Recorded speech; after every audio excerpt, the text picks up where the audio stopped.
Dear students, मैं हूं आपका कंप्यूटर टीचर सरकश। आज का हमारा चैप्टर नंबर 2 के दो पार्ट्स हैं। एक है सिस्टम डिज़ाइन और सेकंड है ट्रबल शूटिंग। सिस्टम डिज़ाइन के लेक्चर्स कंप्लीट हो गए हैं और आज ट्रबल शूटिंग के लेक्चर स्टार्ट हो रहे हैं। लास्ट जो 9 की बुक थी उसमें ये चैप्टर नंबर 4 था, कंप्लीट चैप्टर था ट्रबल शूटिंग के बारे में। अभी इसको लास्ट 9 के चैप्टर नंबर 3 के साथ इसको मर्ज कर दिया गया है और न्यू बुक जो है 2026 की उसका ये चैप्टर नंबर 2 है। ट्रबल शूटिंग से मुराद है कि आप कोई भी चीज़, कोई भी इक्विपमेंट हो सकता है, कोई भी मशीन हो सकती है, वो आप यूज़ कर रहे हैं और उसमें कोई प्रॉब्लम आ जाता है। आप कंप्यूटर यूज़ कर रहे हैं, कंप्यूटर में कोई प्रॉब्लम आ गया, आपने उसको कैसे सॉल्व करना है। आप लैपटॉप यूज़ कर रहे हैं, उसमें प्रॉब्लम आ रहा है, आपने उसको कैसे सॉल्व करना है। आपने प्रिंटर आप यूज़ कर रहे हैं, उसमें पेपर का कोई मसला आ जाता है, उसको आपने कैसे ट्रबल शूट करना है। तो ये जो प्रॉब्लम सॉल्व करना है इसको बोलेंगे हम ट्रबल शूटिंग। यानी कि आप किसी ट्रबल में आ गए हैं और आपने उस ट्रबल को ख़त्म करना है, तो ये इस वर्ड को हम ट्रबल शूटिंग कहेंगे। आपकी बुक के अंदर जो डेफिनेशन है ट्रबल शूटिंग की उसको देख लेते हैं। तो यहाँ पे आएगा trouble shooting is essential for maintaining the smooth operation of system. यानी कि ट्रबल शूटिंग ज़रूरी है आपके सिस्टम के स्मूथली परफॉर्म करने के लिए। यानी कि ट्रबल शूटिंग में मुराद है कि आप एक किसी ऑफिस में काम कर रहे हैं या आप स्कूल में काम कर रहे हैं लैब के अंदर, तो आपकी डिवाइसेस सारी स्मूथली काम करनी चाहिए। तो स्मूथली काम करने के लिए जो सबसे इंपॉर्टेंट चीज़ है वो ये है कि आपने ट्रबल शूट करना है। कोई भी इशू आता है आपने उसको साथ साथ में सॉल्व करते जाना है। Whether they are computers, machines और other type of equipment, when something goes wrong it helps identify problem and find solution quickly. यानी कि ट्रबल शूटिंग ने करना क्या है, आप कोई भी इक्विपमेंट या कोई भी डिवाइस यूज़ कर रहे हैं इलेक्ट्रॉनिक की या किसी भी किस्म की, उसमें जो प्रॉब्लम आ रहे हैं आपने उस प्रॉब्लम को सॉल्व करना है। और सॉल्व करने से क्या होगा, आपका सिस्टम स्मूथली काम करता रहेगा। देखिए, आपके कंप्यूटर के अंदर सॉफ्टवेयर के इश्यूज भी आ सकते हैं, आपके हार्डवेयर के इश्यूज भी आ सकते हैं। उन सारे इश्यूज को आपने एक सिस्टम के जरिए सॉल्व करना है। और सिस्टमेटिक जो प्रोसेस है ट्रबल शूटिंग का, उसके 7 पॉइंट्स हैं और हमने उनको 7 को 1 बाय 1 पढ़ना भी है और समझना भी है। और बहुत सारे इश्यूज आप इसी एक तरतीब से अगर सॉल्व करते हैं तो आपका इशू सॉल्व भी हो जाता है, यानी कि ट्रबल शूट हो जाता है आपका इशू। सबसे पहला जो पॉइंट है, आइडेंटिफाई द प्रॉब्लम।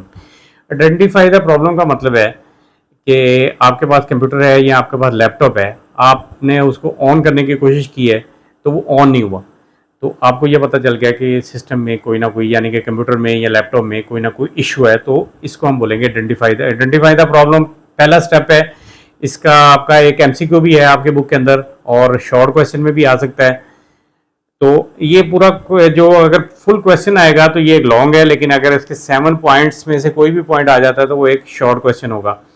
तो सबसे पहला पॉइंट आइडेंटिफाई द प्रॉब्लम का मतलब है कि आपको पता चल गया कि कोई ना कोई इशू आपके सिस्टम में है। वो सिस्टम आपका कंप्यूटर भी हो सकता है, आपका लैपटॉप भी हो सकता है, आपका प्रिंटर भी हो सकता है, कोई भी डिवाइस हो सकती है। सेकंड जो पॉइंट है वो establish a theory of probable cause. यानी कि आपने थ्योरी बनानी है, आपने अपने दिमाग में वो सारी सोल्यूशन लेके आने हैं जो कि किसी भी इशू के हो सकते हैं। देखिए, आपका कंप्यूटर ऑन नहीं हो रहा या लैपटॉप ऑन नहीं हो रहा, जो आपकी बुक के अंदर एग्जाम्पल है वो लैपटॉप की है।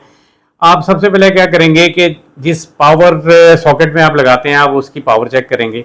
आप उसमें कोई और चीज़ लगा के देखेंगे सॉकेट में मसला तो नहीं है। अगर सॉकेट में करंट आ रहा है, फिर आप वो जो पावर केबल लगी हुई है आप उसको चेक करेंगे। अगर पावर केबल भी सही काम कर रही है उसको किसी और डिवाइस के साथ लगा के देखें।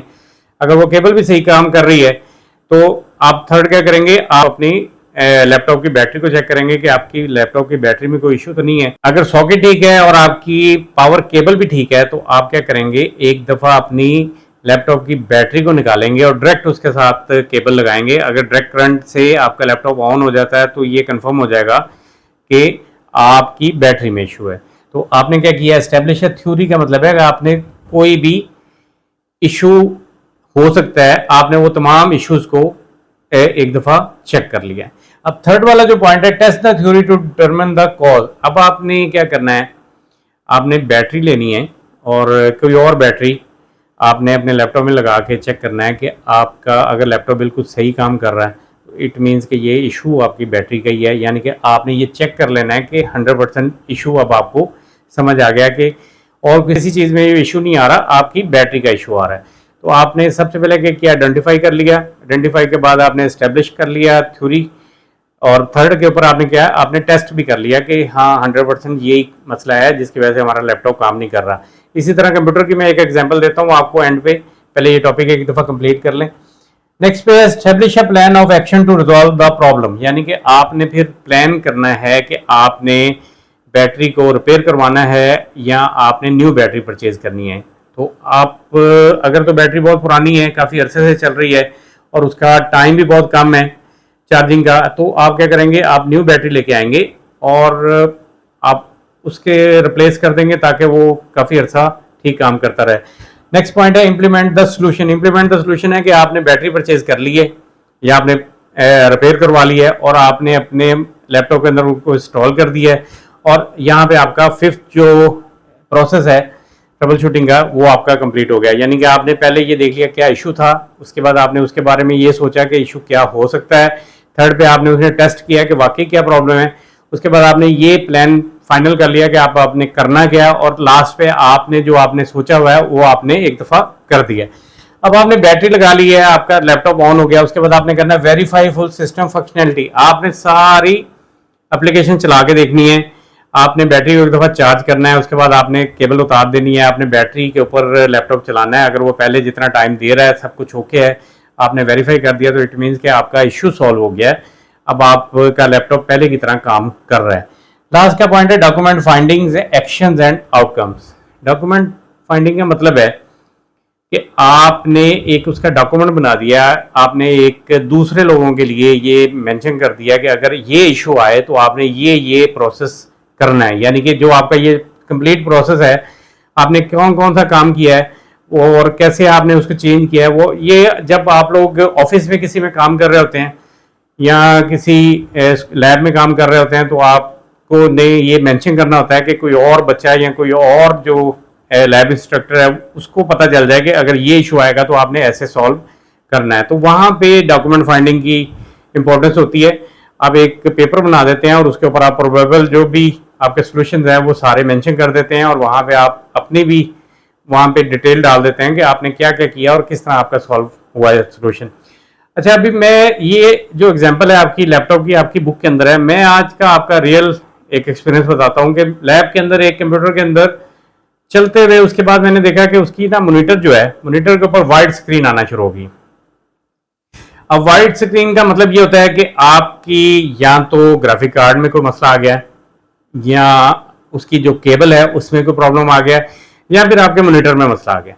तो मैंने सबसे पहले ये क्या किया, क्योंकि रैम का अगर इशू आता तो रैम की एक वॉइस आनी शुरू हो जाती है, बीप आनी शुरू हो जाती है, तो रैम का इशू नहीं था। प्रोसेसर का इशू आया तो फिर आपको डिस्प्ले के ऊपर कोई चीज़ भी नहीं आ रही होती है, तो वो भी इशू नहीं था। तो मैंने ये देखा कि ग्राफिक कार्ड एक इंस्टॉल भी हुआ हुआ है, और एक ग्राफिक कार्ड जो विंडो का पहले से इंस्टॉल होता है उसके मदरबोर्ड के अंदर होता है वो भी इंस्टॉल था।